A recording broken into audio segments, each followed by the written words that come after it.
Buenos días. Les presento aquí la primera clase teórica o clase inaugural de la asignatura Microbiología y Parasitología 1 de la primera cátedra del Departamento de Microbiología, Parasitología e Inmunología de la Facultad de Medicina, Universidad de Buenos Aires. Esta clase teórica, titulada Interacción huésped-bacteria, fue dictada por quien les habla en el aula magna de la Facultad de Medicina el día 4 de marzo de 2020. Para todos aquellos alumnos que no pudieron concurrir entonces ese día, se presenta este video. Una de las primeras preguntas para introducirnos en el tema de los microorganismos es ¿desde cuándo existen microorganismos? Bueno, tenemos que tener en cuenta que a partir de esa bola ígnea constituida como el Sol, hace ya varios miles de millones de años, se desprendieron masas que fueron formando los distintos planetas. En ese enfriamiento podríamos decir que la Tierra se formó como tal hace aproximadamente 4.600 millones de años.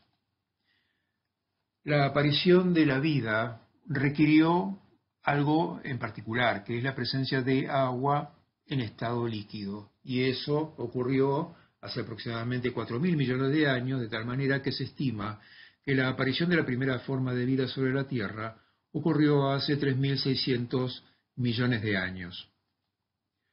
Esa primera forma de vida muy probablemente se parece muchísimo a lo que es hoy día un microorganismo, básicamente una bacteria. A partir entonces de un ancestro común, estos microorganismos fueron evolucionando para ir formando paulatinamente y diversificándose en las distintas bacterias, arqueas, esto es, entre los distintos componentes de los que denominamos tres dominios, como los definió Carl Woese: el dominio bacteria, el dominio arquea y el dominio eucaria. Dentro del dominio bacteria están la mayoría de los microorganismos que vamos a estudiar en este curso de Microbiología y Parasitología 1. Las arqueas son microorganismos que comparten algunas características de las bacterias, pero que tienen algunas características metabólicas propias de los organismos eucariotas. Y por último tenemos el dominio eucaria. Este dominio eucaria es el que incluye a algunos microorganismos que vamos a estudiar en este curso, como lo son algunos hongos, como son algunos parásitos unicelulares, y en donde vamos a encontrar ya al final de la evolución a las plantas superiores, a las setas o los hongos, y a los animales superiores, entre los que vamos a encontrar al hombre. Algo que podemos ver ya, de poder evaluar esta figura, es la enorme diversidad que tenemos entre los microorganismos cuando se lo compara con todas las demás formas de vida que habitan sobre el planeta. Para poder denominar a los microorganismos en este curso, vamos a utilizar el sistema de nomenclatura binomial clásico definido por Linneo. En este esquema, nosotros para definir cada microorganismo deberíamos hablar de a qué dominio pertenecen, a qué filum pertenece, clase, orden, familia, para llegar a género y especie. Nosotros en este curso, cuando definamos microorganismos, y ustedes van a escuchar muchos de ellos, vamos a denominarlos por su, digamos, nombre y apellido, y eso va a ser el género y la especie. Quiere decir entonces que cuando nos refiramos a esta bacteria en particular, no vamos a dar todos los nombres de dominio, filum, etcétera, sino que simplemente nos referiremos a esta bacteria como, por ejemplo, Mycoplasma pneumoniae, es decir, género y especie. ¿Dónde podemos encontrar microorganismos? Esa es una pregunta que podemos hacernos. Bueno, los hábitats de los microorganismos, es decir, los lugares donde se los puede encontrar, son múltiples. Empecemos a pensar, por ejemplo, que puede haber microorganismos directamente sobre los suelos. No solamente sobre los suelos, sino también en profundidad. En excavaciones que se han hecho con sondas, con perforaciones, se han descubierto microorganismos hasta los 1.000 metros de profundidad, a las condiciones de temperatura que tenemos a esa profundidad. También podemos encontrar microorganismos en las aguas, tanto en las aguas dulces como en las aguas salinas. Es decir, en agua de mar, a distintas profundidades, podemos encontrar microorganismos en distintas densidades.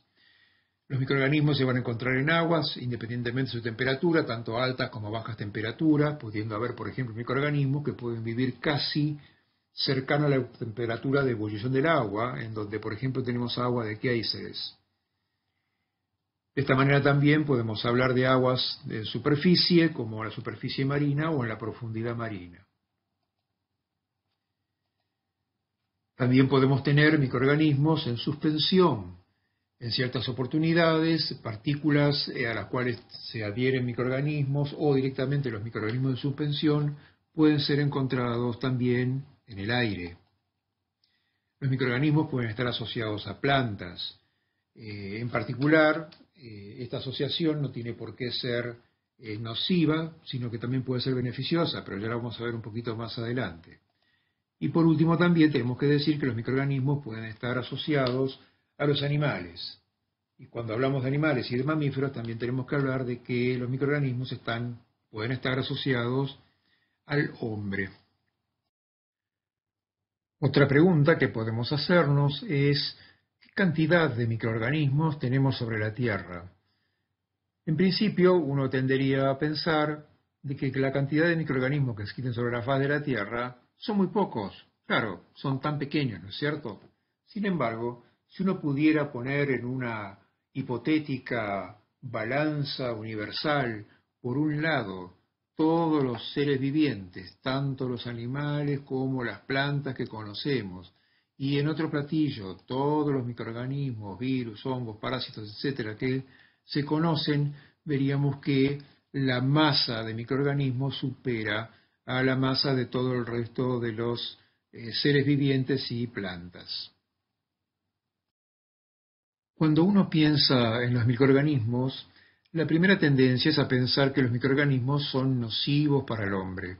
Sin embargo, esto no es así. Es más, hay algunos microorganismos que son totalmente imprescindibles para el sostén de la vida sobre la faz de la Tierra.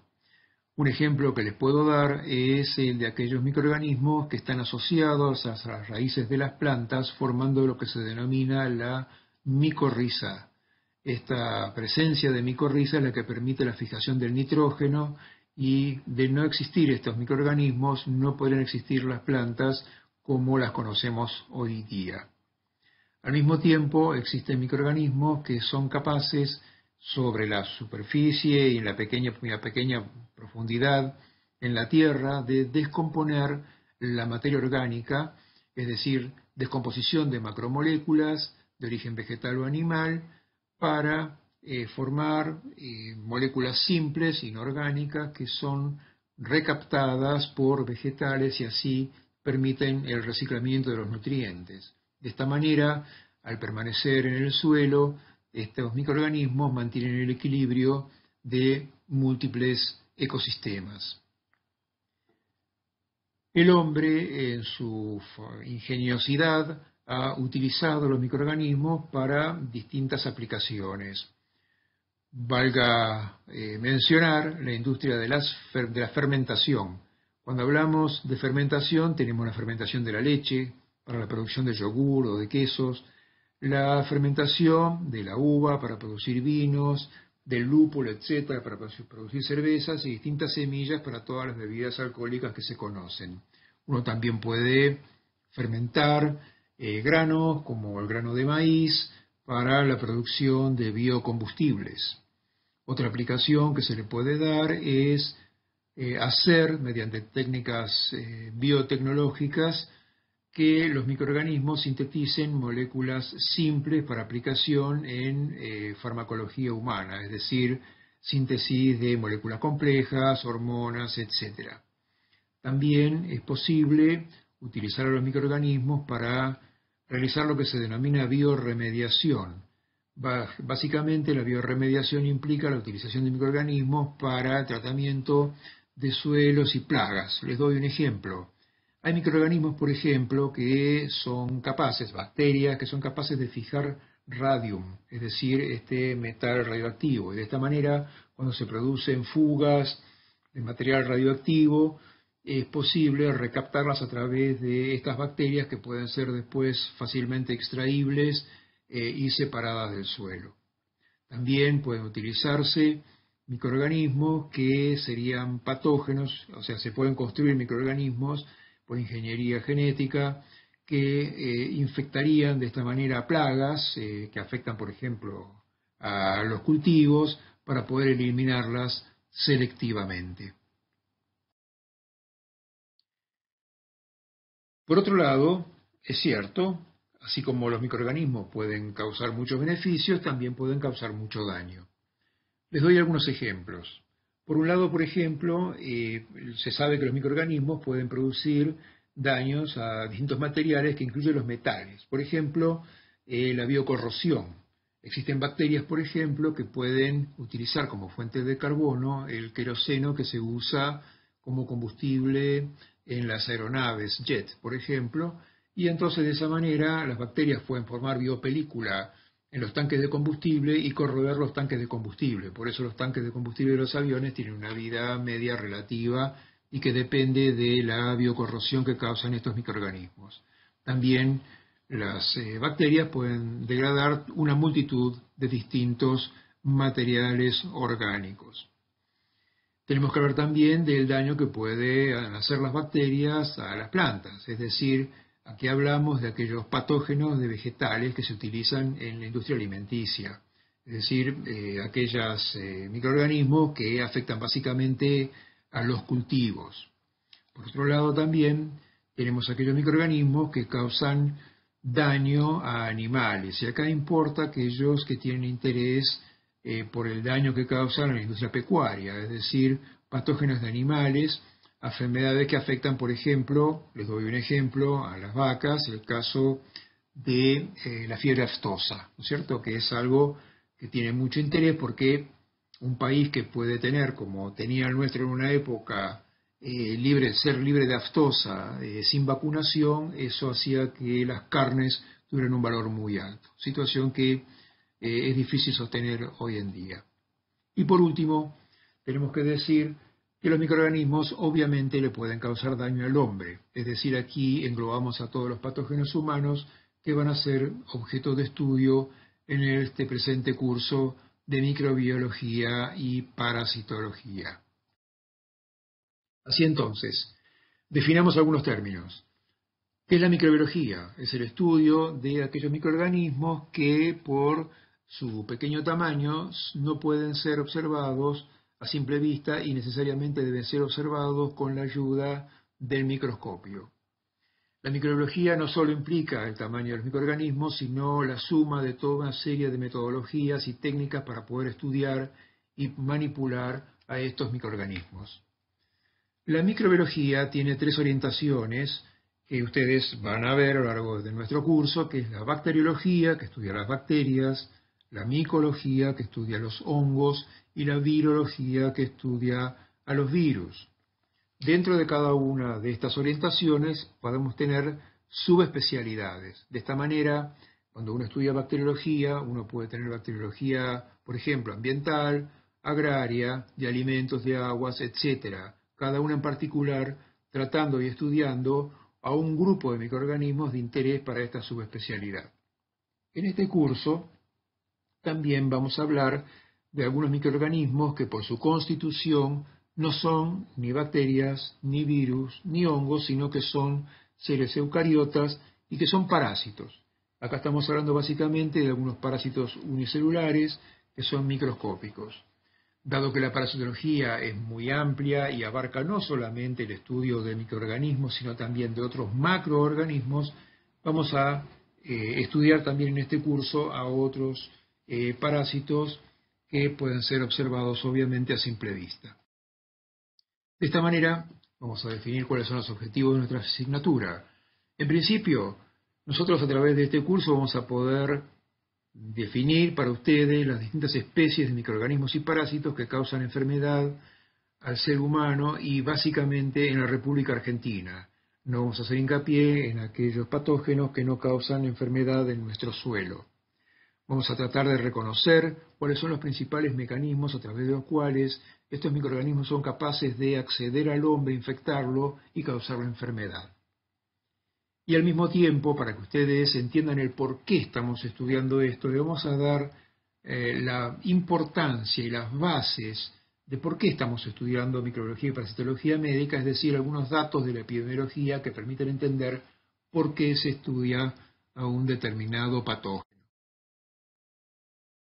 En lo que respecta a la clase de hoy, el objetivo de esta clase es introducir al alumno al mundo de los microorganismos y los parásitos.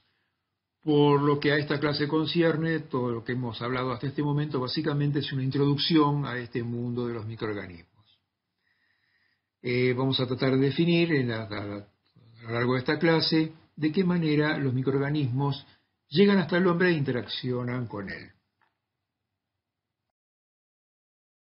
Bien, existen definidas más de 1 millón de especies de distintos microorganismos. Este mundo microscópico es muy amplio, contiene parásitos, hongos, bacterias, virus y priones.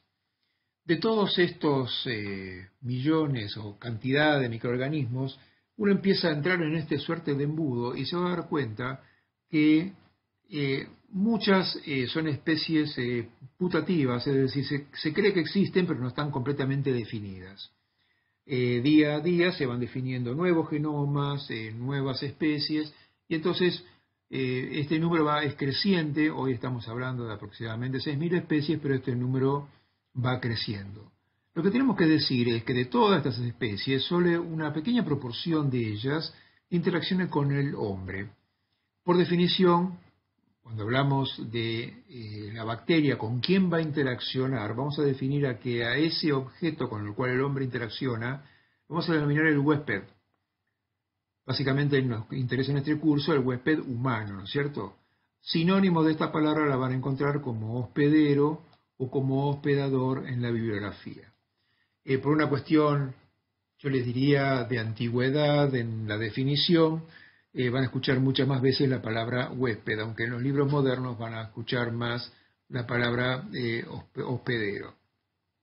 De todas estas especies microbianas, hay muy pocas realmente que tienen algún tipo de interacción con el hombre. Es más, algunas de ellas interaccionan con el hombre, pero de manera totalmente que no tiene ningún tipo de importancia. Es decir, la bacteria puede interaccionar por muy escaso tiempo con el hombre y no causar absolutamente ninguna modificación en él.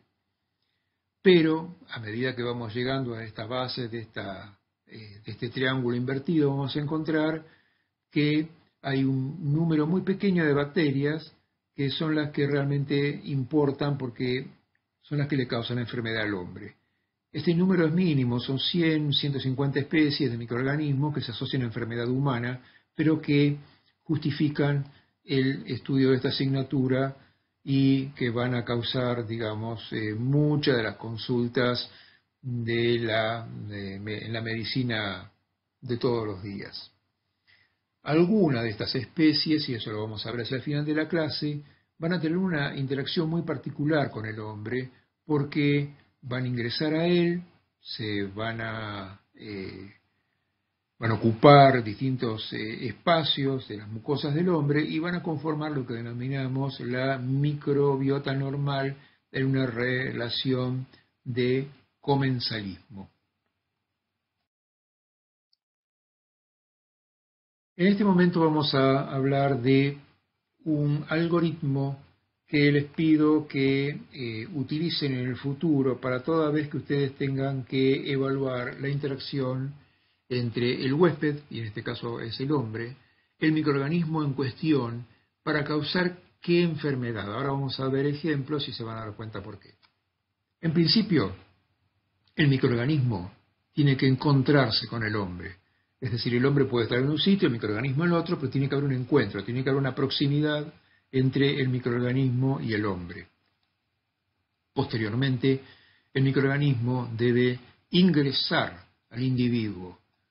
Luego, una vez que la bacteria, en este caso estamos hablando de bacterias, pero esto es válido para cualquier agente etiológico, pues válido para cualquier microorganismo, ese microorganismo debe establecerse en el hombre. Y cuando digo establecerse es que debe adherirse de alguna manera a sus epitelios o a sus mucosas. Una vez que el microorganismo está firmemente establecido, lo que ocurre después es que el microorganismo puede, a partir de ese punto donde se ha establecido, comenzar a diseminarse y al mismo tiempo comenzar a multiplicarse o ambas cosas al mismo tiempo.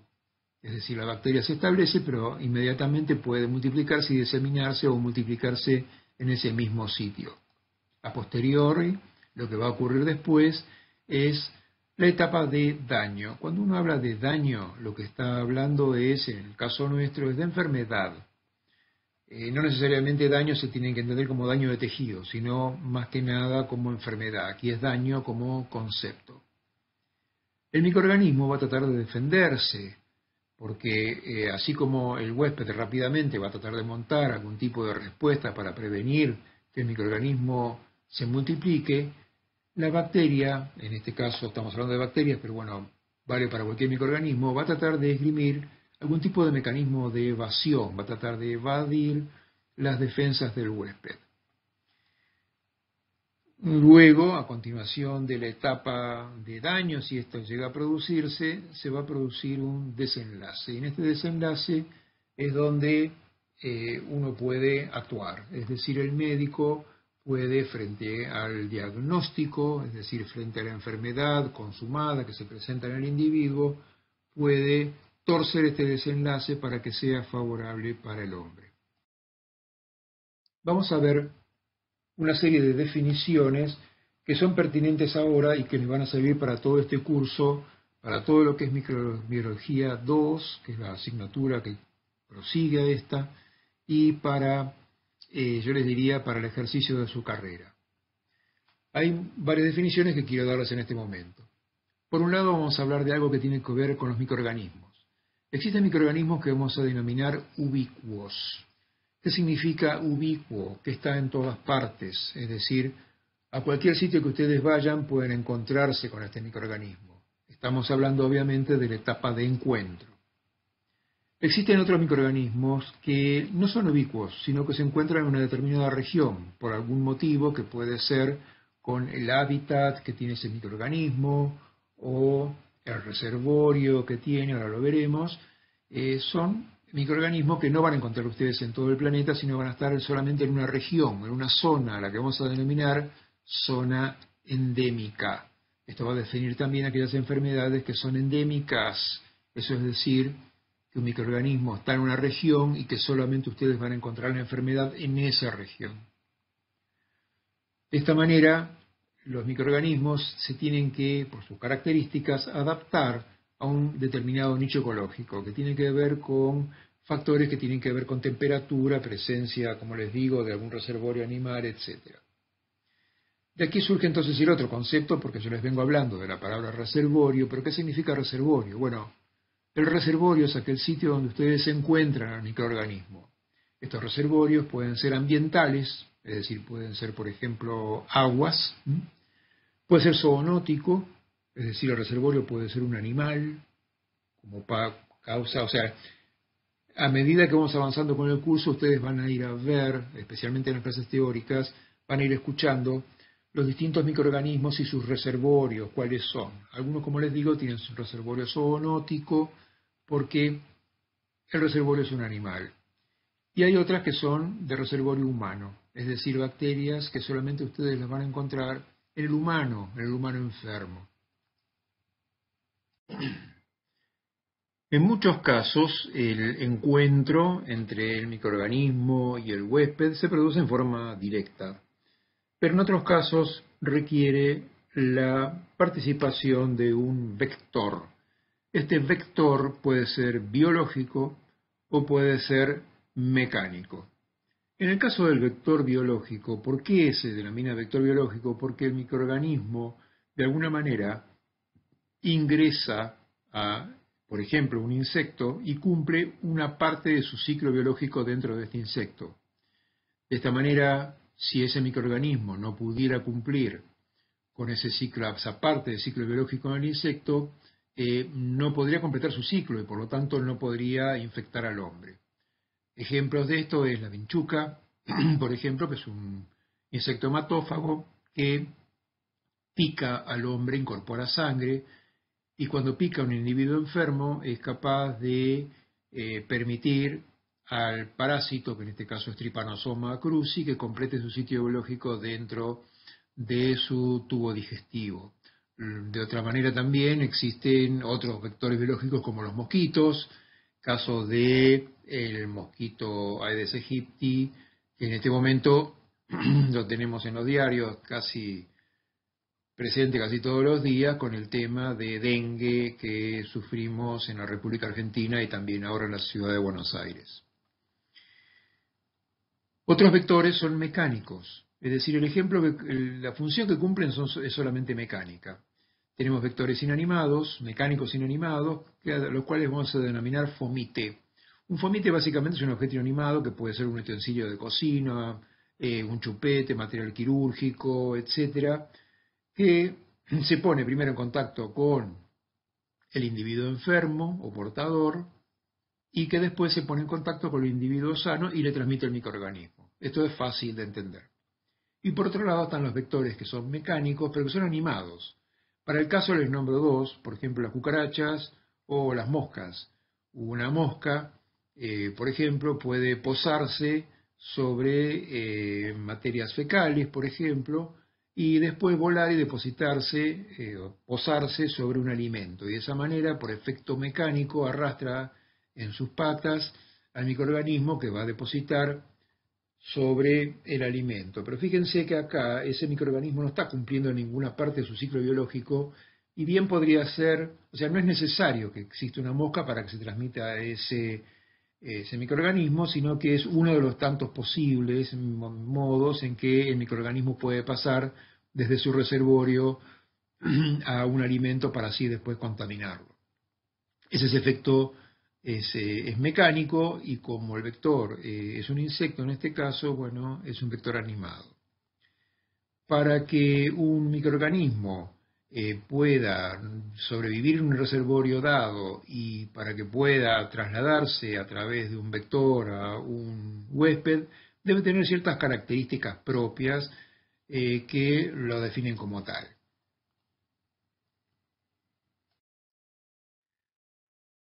Una vez que se ha producido el encuentro, es decir, que se han puesto en cercanía el patógeno posible, potencial patógeno y en este caso el hombre, se va a producir, puede producirse, la entrada. Es menester aclarar que no siempre que un microorganismo se encuentre con el hombre lo va a penetrar, no siempre se va a producir la entrada. Pero en aquellos en que se produzca la entrada se va a producir a través de una vía que vamos a llamar vía de entrada o vía de transmisión. La vía de entrada puede ser aérea, en ese caso la vía de transmisión será la vía aerógena. Y conocemos distintas vías como la vía oral fecal, es decir, cuando se ingiere un microorganismo, la vía urogenital, aquí podemos tener las enfermedades de transmisión sexual, la vía transconjuntival, hoy muy en boga porque es una de las vías a través de las cuales se puede contagiar coronavirus, la vía cutánea o transcutánea, que puede ocurrir por utilización de agujas, jeringas, agujas no esterilizadas, por gente que tiene adicciones endovenosas, vía sanguínea, que ya es bastante rara, porque es la vía transfusional, la vía zoonótica, que puede ocurrir por contacto con animales, acá hay algunas enfermedades ocupacionales que existen en nuestro país, y por supuesto la vía vertical, en donde la madre le puede pasar la enfermedad, o sea, le puede pasar el patógeno al hijo a través de vía transplacentaria para aquellos microorganismos que atraviesan la placenta, o por la vía perinatal, en la que el feto, en el momento del nacimiento, adquiere el microorganismo al pasar por el canal de parto. Llegado a este punto, vamos a detenernos para ver algunos conceptos que son microbiológicos y también al mismo tiempo epidemiológicos. Uno es el de enfermedad transmisible, también denominada enfermedad infectocontagiosa. Esta es una enfermedad que está causada por el microorganismo que se transmite de un individuo a otro. Casos, bueno, todos, muchísimos casos hay, la tuberculosis, la sífilis, infección por HIV, etcétera. Para que se den cuenta la diferencia, existen enfermedades que no se transmiten de un individuo a otro, pero que son de naturaleza infecciosa.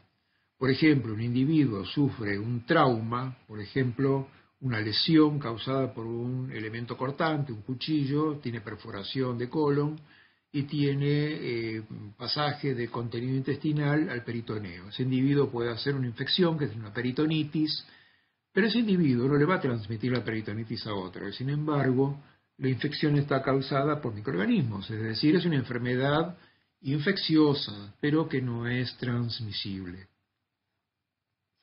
En cuanto al concepto de incidencia y de prevalencia, digamos que la incidencia son los nuevos casos que se producen de una determinada patología infectocontagiosa o infecciosa en un momento en el tiempo. Es de especial valor para poder definir, por ejemplo, cuántos nuevos casos yo tengo de una enfermedad en un momento. Hoy nos importa saber, por ejemplo, cuántos nuevos casos yo estoy teniendo a diario o semanalmente de, por ejemplo, coronavirus. La prevalencia es otro dato, porque algunos individuos se van a curar, pero entonces yo si trazo una línea y digo cuántos individuos tengo en este momento con la enfermedad, porque eso me va a definir algo como, por ejemplo, qué cantidad de respiradores necesito en un momento para poder atender a los individuos con coronavirus, la prevalencia lo que me está dando es el dato de cuántos individuos yo tengo en un momento determinado. Este dato por ahí no es tan importante con las infecciones agudas, pero se ve muy bien con las infecciones crónicas.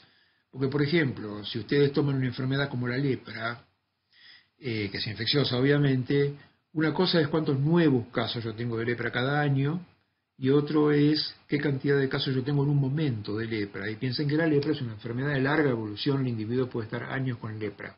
Entonces, en ese caso, el dato de prevalencia va a ser mayor necesariamente que el de incidencia. Otra definición que podemos dar es qué significa tener casos esporádicos. Uno tiene casos esporádicos cuando hoy tiene un caso de una enfermedad, mañana otro, pasado mañana otro más, uno aquí, otro allá. Son casos que se dan en forma esporádica.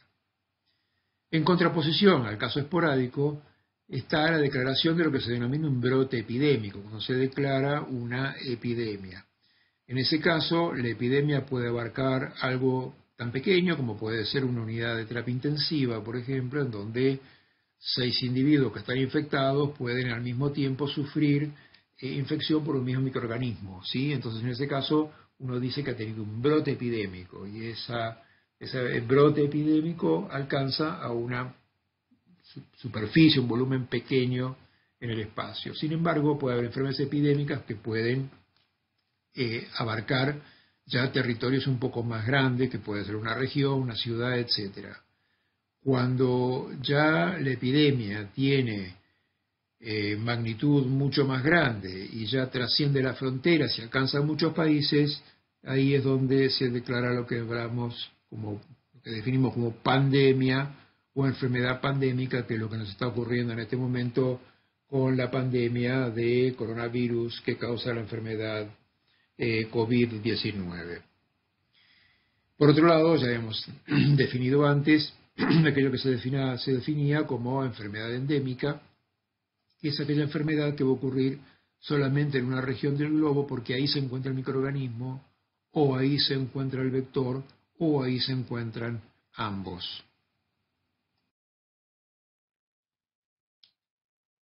Ahora que estamos hablando de entrada, vamos a definir el concepto de puerta de entrada. La puerta de entrada es ese sitio a través del cual el microorganismo ingresa. Otros conceptos que vale la pena mencionar es que acá hay microorganismos que vamos a denominar patógenos, o también podemos denominarlos, porque lo van a ver en la bibliografía, como patógeno primario, que son aquellos microorganismos que van a causar enfermedad al huésped cuando lo alcanzan por la puerta de entrada adecuada en la dosis, y ahora vamos a ver de qué se trata, adecuada. Este es un microorganismo patógeno que, como les digo, independientemente del estado inmunitario del individuo, cuando lo alcanza le puede causar enfermedad. En contraposición a lo que es el microorganismo patógeno o patógeno primario está el concepto de microorganismo oportunista. El microorganismo oportunista es un microorganismo que solo le va a causar enfermedad al huésped cuando encuentra en el huésped una condición predisponente. Es decir, el huésped tiene que estar predispuesto de alguna manera a través de alguna enfermedad de base o alguna condición inmunológica que haga que el individuo esté predispuesto para la enfermedad. Aquello que ingresa por la puerta de entrada, esa masa que ingresa, lo vamos a denominar inóculo. Es decir, por la puerta de entrada ingresa el inóculo, pero el inóculo es una medida cualitativa, es lo que ingresa, es una masa. Para poder definir qué cantidad de microorganismo, ahí vamos a hablar de dosis. Dosis es la cantidad, ahora sí, medida en el número de microorganismos, que tienen que ingresar como inóculo por la puerta de entrada para poder causar la enfermedad. Ahí vamos a definir, por ejemplo, la dosis infectante, o en forma experimental, cuando trabaja con animales, la dosis letal o dosis letal 50, etc. En contraposición, cuando el microorganismo ingresa, se va a encontrar con una línea de defensa que tiene el huésped. O sea, como yo les decía, muchas de las interacciones que tiene la bacteria con los microorganismos, con el huésped humano, son infructuosas para la bacteria, no llegan a nada. ¿Por qué? Porque tenemos muy buenas defensas. Y ahí tenemos una defensa primaria, que es lo que diferencia el interior del exterior, el medio interno del medio externo. Y ahí tenemos las barreras epiteliales. O sea, las barreras epiteliales son formidables porque mantienen la esterilidad de lo que sería el medio interno. También en la piel tenemos hay secreción de sustancias antimicrobianas, hay sustancias de naturaleza lipídica, o sea, lípidos, sustancias grasas que tienen capacidad antimicrobiana.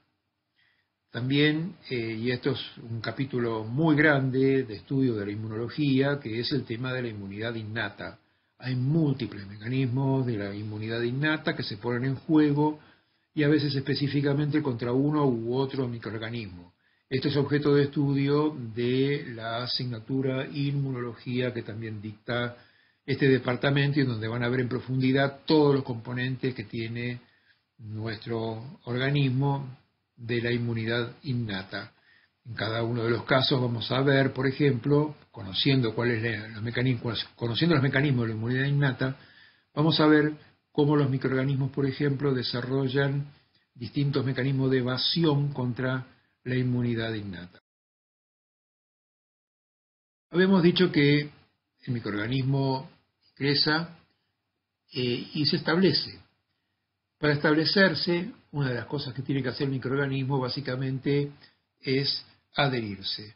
Puede al mismo tiempo o poco tiempo después diseminarse y seguramente desde el primer momento, si esta interacción va a ser productiva para el microorganismo seguramente se va a multiplicar. Y ahí viene otro concepto que es el concepto de infección. Es decir, cuando un microorganismo accede a un sitio y se comienza a replicarse, se dice que se está desarrollando una infección. Es decir, se está desarrollando la infección, pero todavía no tenemos nada que nos haga pensar que la tenemos. Es decir, no hay signos, no hay síntomas. Al cabo de un tiempo, cuando el microorganismo ha desarrollado lo suficiente, se está produciendo, o sea, haciendo lo que se denomina el periodo de incubación de una patología infecciosa, ¿sí? Por otro lado, así como se está produciendo el periodo de incubación, también puede ser que el huésped no termine reaccionando mal contra este microorganismo, y ya vamos a ver un ejemplo hacia el final de la clase, que es en donde el microorganismo simplemente lo que va a hacer es una colonización, es decir, no va a despertar mecanismos de la respuesta innata y simplemente va a haber una colonización. Existen en las bacterias distintos factores, distintas características que permiten el establecimiento, la diseminación y la multiplicación, que son diferentes para cada microorganismo y por eso cada microorganismo tiene la particularidad de invadir de una manera particular, de establecerse de una manera particular, de diseminarse o no, o de multiplicarse o no en el sitio al cual ha accedido, es decir, la puerta de entrada.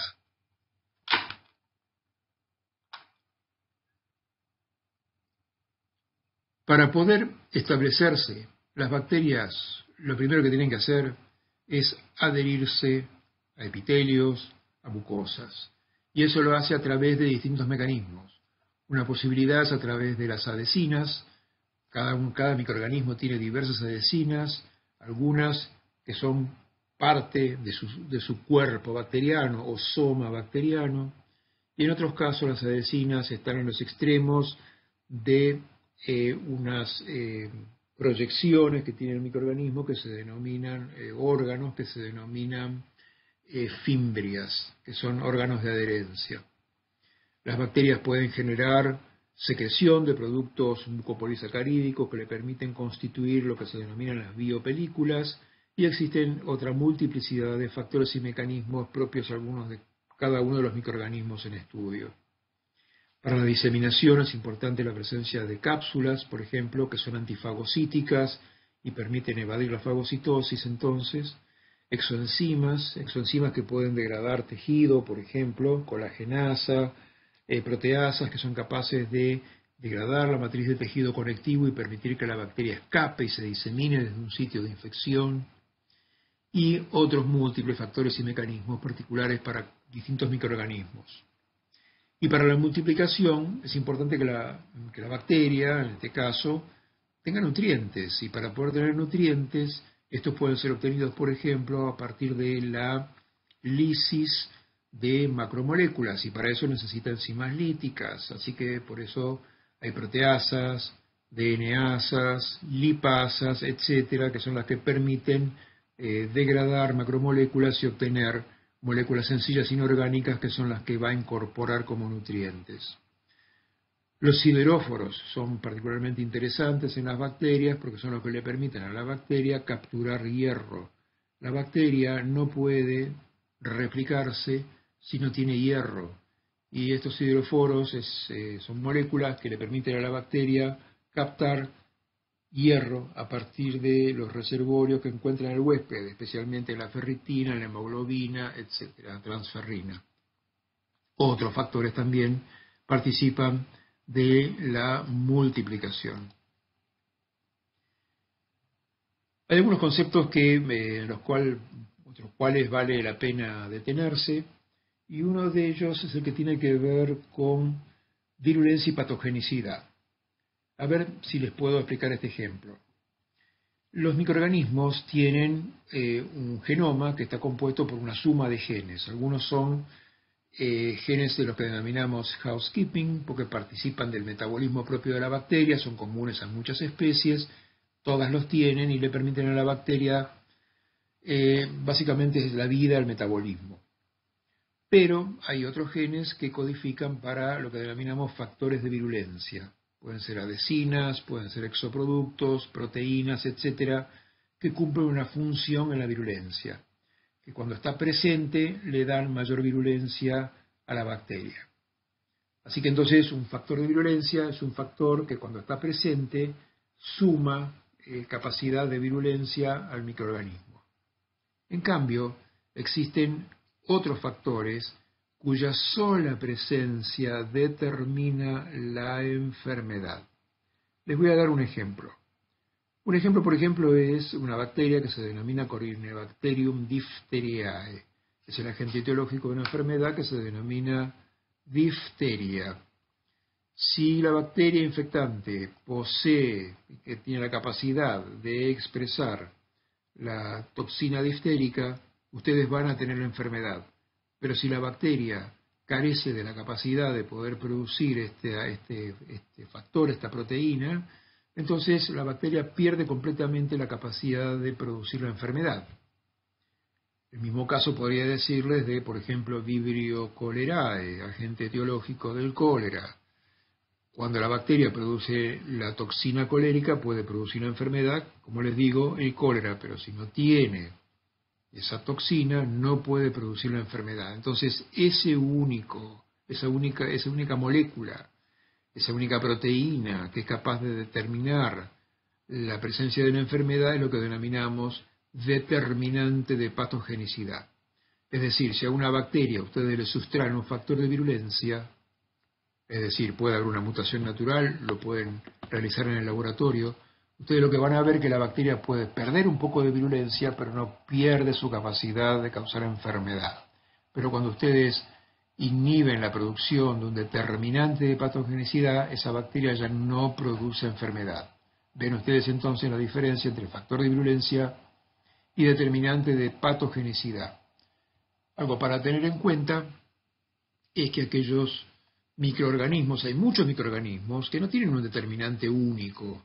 Es decir, ya van a ver a lo largo del curso que hay microorganismos que son patógenos porque tienen una suma de factores que los hace patógenos. Es decir, no hay un único determinante. Y en ese caso estamos hablando de patógenos multifactoriales. Ya van a ver, les voy a dar ejemplos en alguna clase que les voy a dar próximamente, o lo van a ver con otras clases, ejemplos de patógenos multifactoriales, determinantes de patogenicidad y factores de virulencia. Así entonces, llegamos a la etapa de daño. El microorganismo ya se estableció, se multiplicó, pudo diseminarse o no, y causó daño.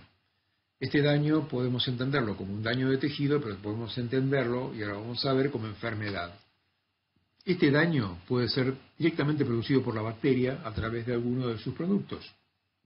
Es decir, cuando uno habla de productos, puede hablar de toxinas, por ejemplo, o de exoenzimas. Por otro lado, ustedes van a ver que hay enfermedades, ya se las van a ver a lo largo del curso, en donde el daño no está producido en forma directa por la bacteria, sino que es el mismo huésped que a través de sus propios mecanismos de defensa, en el afán de erradicar al microorganismo, terminan dañándose a sí mismo. En ese caso tenemos que considerar las reacciones de inflamación, la hipersensibilidad y la autoinmunidad. Por supuesto que la bacteria va a esgrimir toda una batería de factores de evasión. Cada microorganismo tiene factores de evasión particulares. Cuando este daño es tal que ese equilibrio que hay entre el huésped y el microorganismo termina con la aparición de signos y síntomas, ahí uno es cuando dice que se ha declarado la enfermedad. En este caso estamos hablando de enfermedad infecciosa. Les reitero el concepto que les dije antes: infección versus enfermedad infecciosa. Ustedes ven a un individuo, ven una lesión, ven secreción purulenta y uno dice, ¡ah, qué infección! Bueno, cuidado. Lo que tiene el individuo es una enfermedad infecciosa. Por supuesto que tiene además una infección. La infección en realidad fue ese proceso dinámico a través del cual el microorganismo ganó acceso de un volumen determinado de tejido y se estableció allí.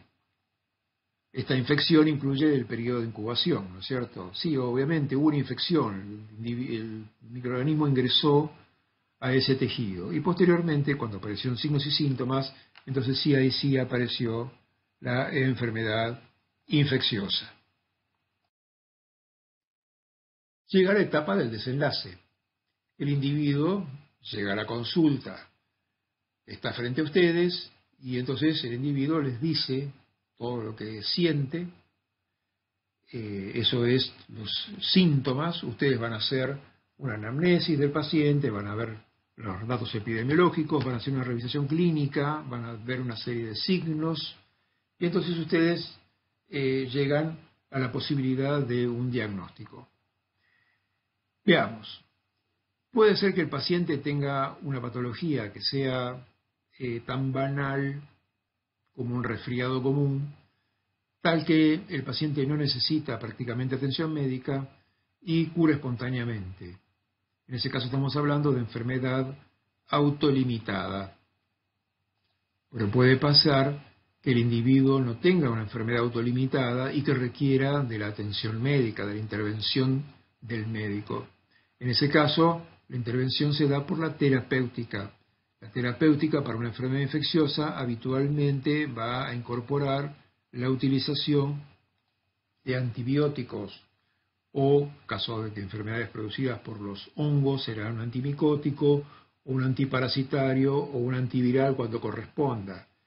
En otros casos también hay tratamientos sintomáticos, es decir, bueno, podrá querer bajarse la fiebre con un antitérmico, en otros casos también, otros medicamentos que pueden utilizarse ante casos particulares. También hay que tener en cuenta que la terapéutica puede requerir, por ejemplo, drenaje de material purulento, en cuyo caso también la terapéutica incluye técnicas quirúrgicas.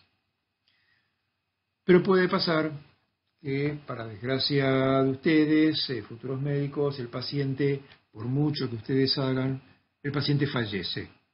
¿Por qué puede fallecer? Por un lado, porque ha habido una falla terapéutica, es decir, el tratamiento instaurado no fue el adecuado o se instauró muy tardíamente y entonces el paciente no respondió y entonces por eso sobrevino la muerte. Existen oportunidades en donde la enfermedad es muy grave y por mucha intervención y por mucho esfuerzo que ustedes hagan no se puede salvar a ese paciente. También existen situaciones en donde una enfermedad de base que proporciona una inmunodeficiencia al paciente hacen imposible que ustedes puedan actuar en forma positiva sobre el paciente. Pero existe una situación en donde se produce la interacción huésped-microorganismo y el paciente y la bacteria coexisten. No tanto diría paciente, sino ahora vamos a ver el individuo y la bacteria coexisten. Veamos, en un caso podemos tener el caso de portación. Cuando uno habla de portación, significa un individuo está sano, pero tiene alojado en alguna parte de su organismo a un microorganismo que no le ha causado enfermedad, no se la va a causar tampoco, pero ese individuo se convierte en un portador, tal que cuando interaccione con un tercer individuo le puede transmitir el patógeno y así la enfermedad. Ese es el caso de la portación. El otro caso es el de la enfermedad subclínica o enfermedad inaparente. ¿Cuándo ocurre esto? Les doy un ejemplo. Existe una enfermedad que se llama la fiebre tifoidea. Esta enfermedad está causada por una bacteria que se llama Salmonella typhi. Salmonella habitualmente va a ingresar por el tubo digestivo, pero va a constituirse, o sea, la enfermedad es una enfermedad sistémica en donde tiene el microorganismo invadiendo todo el torrente sanguíneo y distintos órganos. Cuando la enfermedad cura, o sea, cuando se somete al paciente a tratamiento, en aquellas enfermedades, en aquellos pacientes, por ejemplo, que tienen litiasis biliar, es decir, cálculos en la vesícula, es posible que el microorganismo quede adherido a los cálculos biliares. Entonces, ¿qué es lo que sucede con este individuo? Que el individuo permanentemente va a tener una descarga de microorganismo por vía intestinal. En sus heces va a ir despidiendo al microorganismo. Entonces, ¿el individuo está sano o está enfermo? A ver, ¿qué es eso? ¿Es una aportación? No, bueno, es un patógeno que no puede estar ahí y no debe estar ahí. Es un sitio donde no debería haber bacterias en la vesícula biliar. Entonces ese individuo en realidad lo que está sufriendo es una enfermedad, tiene una enfermedad, pero que es subclínica, porque no tiene manifestación clínica, a menos que ustedes la busquen. Si ustedes buscan en la materia fecal la presencia de la bacteria, la van a encontrar, pero clínicamente el individuo no ofrece signos de enfermedad. En ese caso hablamos de enfermedad subclínica o inaparente. Y por último, el ejemplo que les quería dar es que un individuo sano, normal, se pone en contacto con microorganismos y puede llegar a generar una interacción que termine en la conformación de lo que denominamos la microbiota normal. Vamos a utilizar este algoritmo con un ejemplo particular. Por un lado, tenemos a la paciente en gestación, a término, tiene un embarazo normal y se va a producir un parto normal. Hay rotura de bolsa y se produce el nacimiento del niño. El niño atraviesa el canal del parto y ya cuando atraviesa el canal del parto se va a poner por primera vez en contacto con microorganismos. Piensen ustedes que el chico estaba nadando en líquido amniótico, respirando ese líquido amniótico que estaba estéril. Entonces, en el momento que nace es cuando por primera vez va a haber microorganismos. Al chico lo recibe la partera o el médico obstetra, Se fijan, bueno, hacen la revisación inicial, se corta cordón, se lo lava al chico, se lo envuelve con una manta, no una manta, bueno, una toalla, y se lo pone en contacto con la mamá. ¿Y qué es lo que la mamá va a hacer? Lo primero, lo va a poner en contacto consigo mismo, con su cara. Es el contacto, ¿qué es más lindo que eso? El contacto de la mamá con el recién nacido en lo inmediato después del parto. Ahí, en ese momento, se está produciendo la entrada. ¿Por qué? Porque el encuentro ya estaba, se encontró la mamá con el chico. Se produce la entrada del microorganismo. ¿Y por dónde? Y bueno, primero esos microorganismos que tenía la mamá sobre la piel o que el chico pudo haber absorbido con líquido amniótico al momento del nacimiento, ya ingresaron a su cavidad bucal, probablemente su cavidad faríngea. Esos microorganismos que ingresaron se van a establecer primero en la faringe, en los pliegues cutáneos, etcétera, y a partir de ahí la bacteria puede diseminarse o no, es decir, van a ingresar por el tracto digestivo y pueden diseminarse a porciones distales del tracto digestivo. La bacteria se va a ir multiplicando, sí, por supuesto, y al mismo tiempo está la posibilidad de que esa bacteria llegue a producir un daño, pero por fortuna en esta interacción no hay daño, sino que se llega a o sea, va a haber algún mecanismo de evasión, o sea, esos microorganismos no van a ser eliminados por el huésped y se va a llegar a un desenlace. Este desenlace básicamente es la conformación de lo que denominamos la microbiota normal. Así es como el niño accede a una microbiota normal. Por supuesto que una vez que el chico es trasladado a su casa, y entonces ahí están los hermanitos que lo van a besar y lo van a toquetear, y está el papá que también lo va a besar y lo va a alzar, y la tía y la abuela y todos, y entonces ese chico va a ir adquiriendo todos los microorganismos que van a conformar su microbiota normal en las primeras etapas de vida. De esta manera, a lo largo de la vida se va a ir instalando una microbiota normal que ya en la edad adulta se la va a poder encontrar en la cavidad nasal, lo vamos a encontrar en la faringe, es muy rica y vamos a ver hacia el final la flora o microbiota normal del colon. Vamos a encontrar microorganismos en la cavidad bucal, en los pliegues cutáneos. Es muy importante en la vagina, no en las primeras etapas de la vida, porque es una flora muy parecida, una microbiota parecida a la de la piel, pero en la edad fértil de la mujer cambia mucho esta microbiota para constituirse en una verdadera barrera contra las infecciones y protección del tracto genital de la mujer. Y en los extremos distales de la uretra del hombre también tenemos una microbiota normal. Veamos algunos datos de la microbiota del hombre. En principio, cuando uno analiza como unidad biológica cuántas células bacterianas tiene un hombre y cuántas células eucariotas posee en su organismo, se van a encontrar que el cuerpo humano contiene 10 veces más células bacterianas que eucariotas. Y de esa manera, cuando todos ustedes toman la masa corporal total de lo que es el cuerpo humano, se van a encontrar que del 1 al 3% de la masa corporal está constituida por microorganismos, de tal manera que en un individuo adulto, normal, la microbiota puede alcanzar un peso de hasta 2 kilogramos. Les he descrito algunos sitios en donde tenemos microbiota normal, pero hay al menos 18 sitios del cuerpo humano que poseen una microbiota que está perfectamente definida, no es la misma la que está en un lado que la que está en el otro. Esto define entonces la presencia de una microbiota, el estado de normobiosis, cuando uno tiene una microbiota saludable, que es propia para cada individuo, con algunas diferencias de individuo a otro.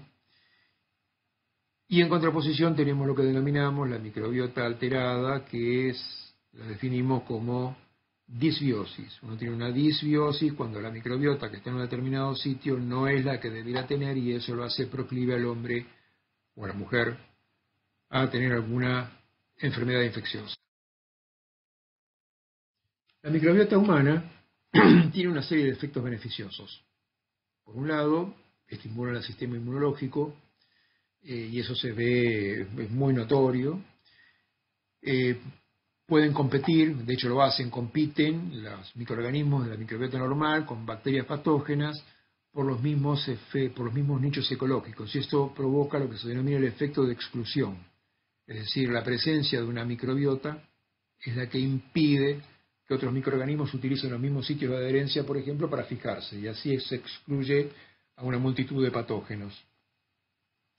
Existen microorganismos, por ejemplo, que tienen la capacidad en el intestino de producir, por ejemplo, sintetizar vitamina K o algunos componentes del complejo vitamínico B, en cuyo caso entonces parte de la provisión no vendría solamente de la dieta, sino de la síntesis de vitaminas por parte de algunos microorganismos miembros de la microbiota normal.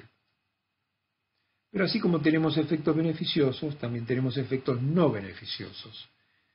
Los microorganismos pueden ser fuentes de patógenos, y eso se ve mucho en el medio hospitalario, y entonces patógenos que forman parte de nuestra microbiota pueden causar infección de la que vamos a denominar de origen endógeno o infecciones endógenas. Es muy importante hacer notar que microorganismos que son miembros de la microbiota pueden constituirse en reservorios de genes que transmiten o genes que posibilitan la resistencia a antibióticos. Y esto no es tema de microbiología 1, lo va a ser de micro 2, pero se los adelanto desde ahora, que es cuando ustedes tienen que hacer un diagnóstico de una patología y toman una muestra de un sitio que tiene una microbiota normal, los miembros de esta microbiota pueden interferir en el diagnóstico microbiológico. Les doy solamente un ejemplo, se puede escribir un tratado sobre microbiota del hombre, pero solamente les doy un ejemplo para que vean la importancia. Por ejemplo, el tema de la microbiota intestinal. Hoy día se considera que la microbiota del hombre prácticamente es un órgano en sí mismo, es como un órgano adquirido, porque cuando el individuo nace no lo tiene, pero después lo desarrolla con el tiempo. Y de esta manera, una microbiota en normobiosis intestinal puede determinar el estado de salud del huésped a través de distintos mecanismos. Se sabe, por ejemplo, que la elevación de la producción de butirato es beneficiosa para el huésped, lo mismo que la producción de hidrógeno, y también se posibilita con una microbiota normal la reducción de la producción de sulfuro de hidrógeno, generando así un ambiente metanogénico. Esto desde el punto de vista metabólico bacteriano. Cuando uno tiene una microbiota saludable, uno lo que va a ver es que hay beneficios para el metabolismo. Cuando digo el metabolismo de alimentos, para el individuo, una mejor absorción alimentaria. Un microbioma saludable también proporciona resistencia tanto a la infección como a la inflamación de los intestinos. También se ha visto una correlación entre una microbiota saludable y la resistencia a enfermedades como cáncer o enfermedades autoinmunes, y ya se han visto un montón de relaciones entre microbiota saludable y microbiota saludable y salud. Se ha hablado también de la influencia positiva que tiene la microbiota sobre el eje cerebro-intestinal.